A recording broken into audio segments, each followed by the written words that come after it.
guess I'm blaming you. And you know I can't take it now or never. And you insinuating that you think we might be better. Better me and you. Yeah, I know you do. Para provocá-lo é necessário uma fraqueza física, acompanhada de um abatimento moral violento, causado por uma profunda emoção, por um grande medo. O terror, o susto, a angústia terrível de sentir-se carregando todos os pecados dos homens devem ter esmagado Jesus. Tal tensão extrema produz o rompimento das finíssimas veias capilares que estão sobre as glândulas sudoríparas, e o sangue se mistura ao suor e se concentra sobre a pele, escorrendo então por todo o corpo até a terra. Mas o estado de espírito que leva alguém à sua sangue, o terror, o susto, a angústia terrível de sentir-se carregando todos os pecados dos homens devem ter esmagado Jesus. Conhecemos a farsa do processo preparado pelos líderes religiosos, o envio de Jesus a Pilatos e o desempate entre Herodes e Pilatos. Pilatos teve que ceder, então ordenou a flagelação, o chicoteamento de Jesus. Os soldados despojam Jesus, tiram a roupa de Jesus e o prendem pelo pulso a uma coluna do pátio.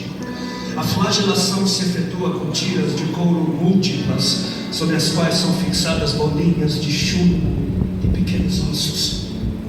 Os carrascos devem ter sido 2, um de cada lado e de diferente estatura, e golpeiam com chibatadas a pele já alterada por milhões de microscópicas hemorragias do suor de sangue. A pele se dilacera e se rompe, o sangue expira. A cada golpe Jesus reage em um sobressalto de dor. As forças se esvaem, um suor frio lhe impregna a fronte, a cabeça gira em uma vertigem de náusea, calafrios lhe correm ao longo das costas. Se não estivesse preso no alto pelos pulsos, cairia em uma poça de sangue. Depois o escárnio da coroação, com longos espinhos mais duros que os de acácia. Os algozes entrelaçam uma espécie de capacete e o aplicam sobre a cabeça de Jesus. Os espinhos penetram no couro cabeludo, fazendo-o sangrar, e os cirurgiões sabem o quanto sangra o couro cabeludo. Pilatos, depois de ter mostrado aquele homem dilacerado à multidão feroz, o entrega para ser crucificado.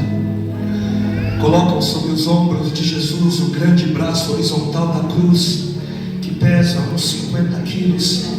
A estaca vertical já está plantada sobre o calvário.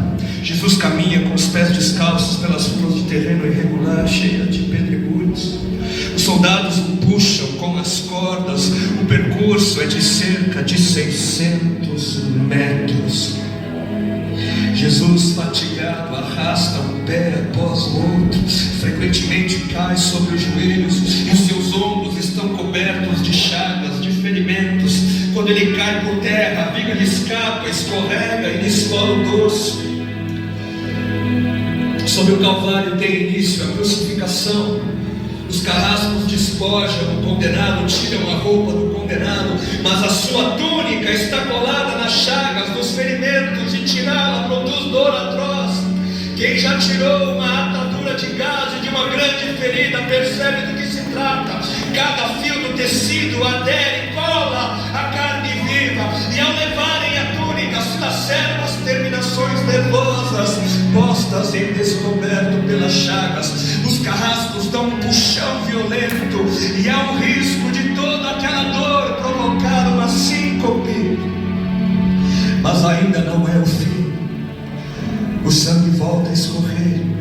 Jesus é deitado de costas, as suas chagas pequenos elementos.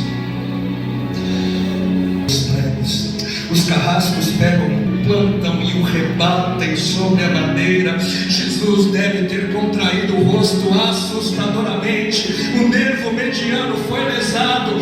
Pode-se imaginar aquilo que Jesus deve ter provado: uma dor lancinante e agudíssima que se difundiu pelos dedos, espalhou-se pelos ombros, atingindo o cérebro.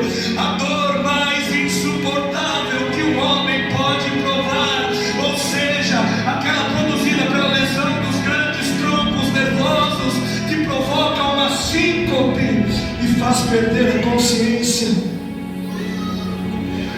Mas em Jesus não. O nervo é destruído só em parte, e a lesão do tronco nervoso permanece em contato com o prego. E quando o corpo for suspenso na cruz, o nervo se esticará fortemente como uma corda de violino esticada, e a cada solavanco, a cada movimento, vibrará, despertando dores dilacerantes. Elevam a Jesus. Os ombros da vítima esfregam dolorosamente sobre madeira áspera. As pontas cortantes da grande coroa de espinhos penetram o crânio.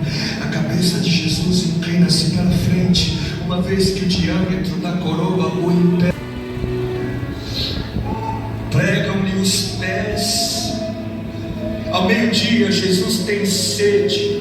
Não bebeu desde a tarde anterior e estava desidratado pela perda de tanto sangue. Seu corpo é uma máscara de sangue. A boca está semi-aberta e o lábio inferior começa a pender. A garganta seca lhe queima, mas ele não pode engolir, tem sede.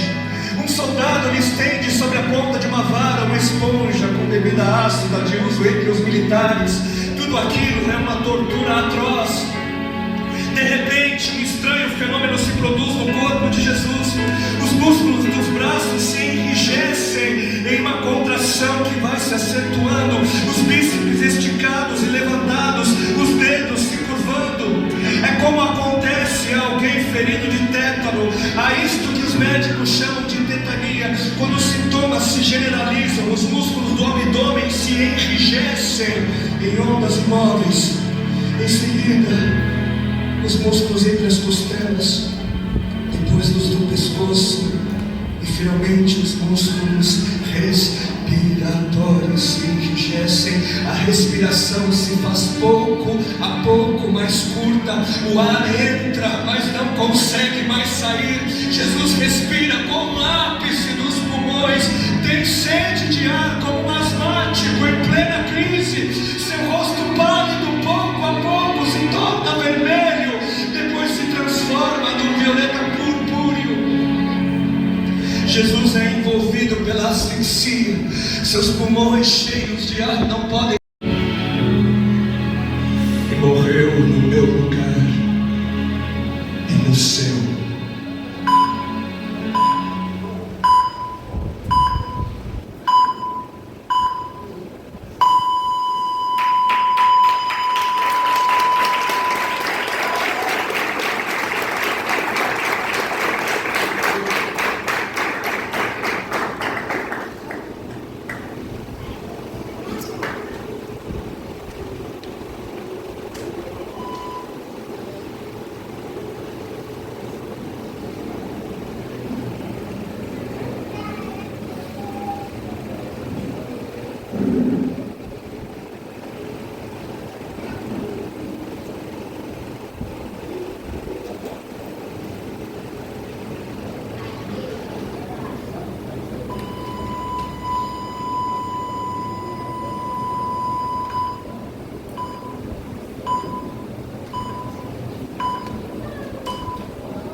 Aleluia.